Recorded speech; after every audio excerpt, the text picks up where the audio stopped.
Hi friends, stitching எல்லாம் ஒதுக்கி வச்சுட்டு ஒரு 4 டேஸுக்கு ரெஸ்ட்டு தான். அக்கா வீட்டுக்கு ஃபங்க்ஷனுக்காக வந்திருந்தோம். கோயில் எதுன்னு தெரிஞ்சால் மறக்காமல் கமெண்டில் சொல்லுங்கள். அப்படியே எங்கள் முக்கால்வாசி ஃபேமிலி கூட ஒரே ஃபன்னு தான். இப்போவும் ஸ்டிச்சிங், கட்டிங், த்ரெட்டு, ஆரி ஒர்க் இதெல்லாம் பார்த்து ரொம்ப போர் அடிச்சு போச்சு. ஸோ இன்றைக்கி ரொம்ப மன அமைதியாக எனக்கு இருந்துச்சு. என்னோடய ஒர்க்குக்கு எவ்வளோ இம்பார்ட்டன்ஸ் கொடுப்பேனோ அதே மாதிரி நான் என்னோடய ஃபேமிலிக்கு ரொம்ப இம்பார்ட்டன்ஸ் கொடுப்பேன்.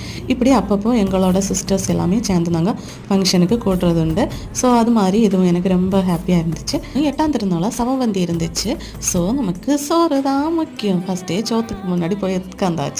ஆட்டுக்கறியோட 5 வகை கூட்டு, பாயசம் அப்படின்னு நிறைய இன்னைக்கு ஒரு பிடி பிடிக்கணும் அப்படின்னு நல்லா சாப்பிட்டாங்க. பாருங்க, எங்கள் ஃபுல் ஃபேமிலியே ஒரு கட்டிட்டு தான் இருக்காங்க. இப்போ ஃபைனலி செல்ஃபி எல்லாம் எடுத்துகிட்டு அரட்டை அடிச்சுட்டு அப்படியே வீட்டுக்கு கிளம்பிட்டோம். மறக்காமல் இந்த சர்ச் எதுன்னு தெரிஞ்ச கமெண்ட்டில் சொல்லுங்கள். அப்படியே உங்களுக்கு இது மாதிரி எக்ஸ்பீரியன்ஸ் இருக்கான்னு சொல்லிட்டு போங்க.